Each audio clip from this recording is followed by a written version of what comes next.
और बाज़ औक़ात तो ये भी होता है कि महज़ अज़्म सादिक़ और नियत खालिस और इख़लास कामिल होने की वजह से अमल न करने वालों का अजर व सवाब और मकबूलियत इंद अल्लाह इसके अमल करने वालों के अजर व सवाब से भी बढ़ जाता है, जैसा कि आपको एक वाक़या से मालूम होगा जिसको शेख फ़रीद अल-दीन अत्तार ने अपनी मशहूर किताब तज़ूरुल आलिमाक में शेख तरीक़त व इमाम शरीयत हज़रत अब्दुल्लाह बिन मुबारक रहमतुल्लाह अलैहि के हालात में नक़ल किया है। वो वाक़या ये है कि एक साल जबकि हज़रत अब्दुल्लाह बिन मुबारक हज से फ़ारिग़ हुए तो हरम शरीफ में एक साथ के लिए सो गए। अपने ख्वाब में देखा कि 200 फ़रिश्ते आसमान से नाजिल हुए और एक ने दूसरे से पूछा कि इस साल किस कदर लोग हज को आए हैं।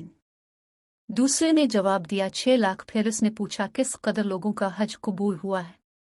उसने जवाब में कहा कि किसी का भी कबूल नहीं हुआ। आप फरमाते हैं कि जब मैंने ये सुना तो मेरे दिल में एक इज़्तिराब पैदा हो गया और मैंने कहा कि इस कदर लोग जो अतराफ़ व अकनाफ से इस कदर रंजो तकलीफ़ अलिफ़ाटे कर और बियाबानों को तय करके आते हैं, उनकी तमाम तकालीफ़ व मुसीबतें रायगा गईं। फिर फ़रिश्ता ने कहा कि दमिश्क में एक मोची है और इसका नाम अली इब्न अल-मुवफ़्फ़िक़ है और वो हज को नहीं आया है, लेकिन इसका हज कबूल है और हक़ ताला ने उन सब लोगों को इसके तुफ़ैल बख्श दिया है। ये जब मैंने ये सुना तो ख्वाब से बेदार हो गया और मैंने दिल में कहा कि मुझे दमिश्क जाना चाहिए और इस शख्स की ज़ियारत करनी चाहिए।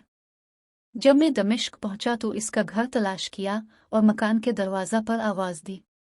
अंदर से एक शख्स निकाला। मैंने इससे इसका नाम दरियाफ्त किया। इसने कहा अली इब्न अल-मुवफ़्फ़िक़। मैंने कहा कि मुझे अब से कुछ बातें करनी हैं। इसने कहा हाँ कहो। मैंने कहा अब किया काम करते हैं।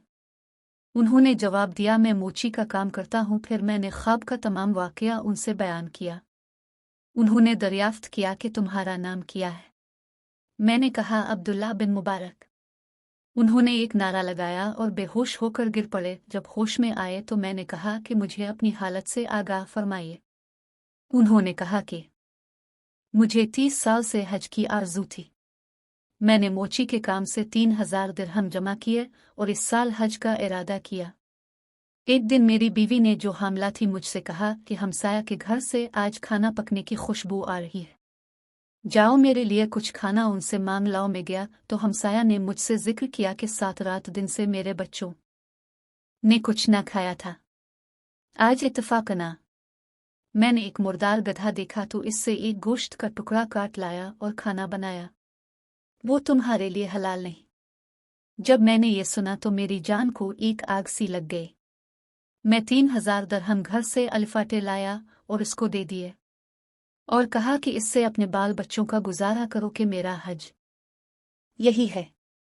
हज़रत अब्दुल्लाह बिन मुबारक ने जब ये माजरा सुना तो कहा صدق الملك في الرؤيا وصدق الملك في حكم القضاء। इस हकायत से मालूम हुआ कि अली इब्न अल-मुवफ़्फ़िक़ अगरचे हज को मक्का मुअज़्ज़मा ना गए थे, मगर दमिश्क में रहते हुए बग़ैर अरकान हज अदा किए महज़ नियत, अज़्म और इख़लास की वजह से उनको हज का वो अजर व सवाब और वो मकबूलियत नसीब हुई। उनके हज की मकबूलियत में 6 लाख हाजियों को मग़फ़िरत व बख़्शिश से नवाज दिया गया। दर्स कुरान जल्द चहारुम सुआद 778।